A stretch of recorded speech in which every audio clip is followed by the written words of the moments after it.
Me gustan mucho los niños, empecé haciendo animación, luego ya me pasé a la ilustración, pero también la animación era lo que hacía era para niños. Caí en la literatura infantil y juvenil y después me sentí perfectamente en casa, ¿no? Por eso ya no me moví de sitio. Me aventé al agua casi sin saber nadar y me di cuenta de que no era tan complicado, que me salía bien y que lo disfrutaba mucho, ¿no? Toño me dijo que si se me antojaba ilustrarlo y yo estaba emocionadísima de ilustrar algo de Toño. Luego le dije que sí, o sea, ni siquiera lo había leído y le dije que sí. Y bueno, cuando lo leí, pues me enganché luego con la historia. Desde saber que se trataba de la relación de un abuelo y un nieto, pues me encantó. Y Toño ya tenía planeada esta idea de las dos voces, de los dos puntos de vista de una misma situación del niño y del abuelo. Y eso también me pareció narrativamente muy rico, como para hacerlo en libro ilustrado. Entonces me encantó el proyecto desde el principio. No siempre pienso, esta historia va a ser para niños o no. Hay historias que simplemente sé que tengo que contar. Y eso aplica también para libros para grandes, ¿no?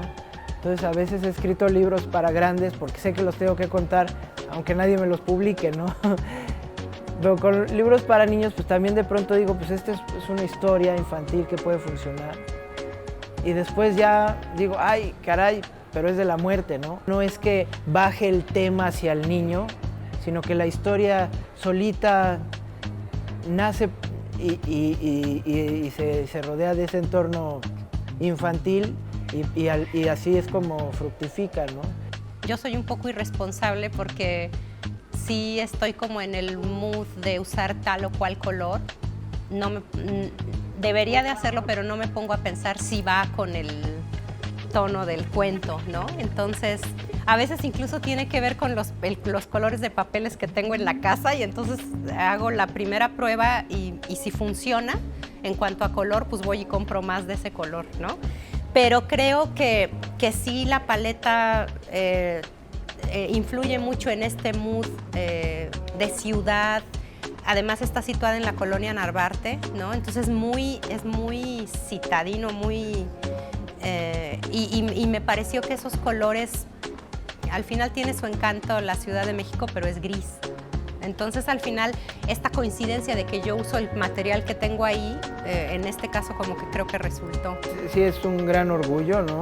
Yo empecé escribiendo para niños y jóvenes y lejos del fondo, ¿no? Es decir, empecé con otras editoriales y mis aproximaciones al fondo pues no eran tan afortunadas, ¿no? De pronto ya pude caer ahí con un libro, luego con otro, luego con este, y pues ya te sientes como parte de una familia a la que siempre quisiste pertenecer, ¿no?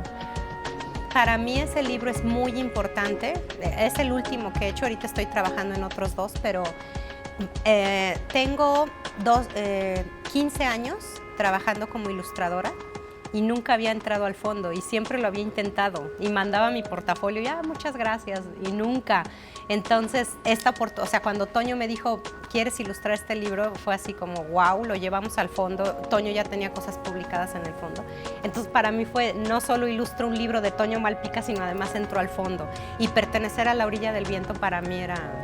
Cuando yo ya quería dejar la animación y me estaba volteando a ver a la ilustración, pues para mí lo máximo era trabajar en el fondo, publicar algo en el fondo.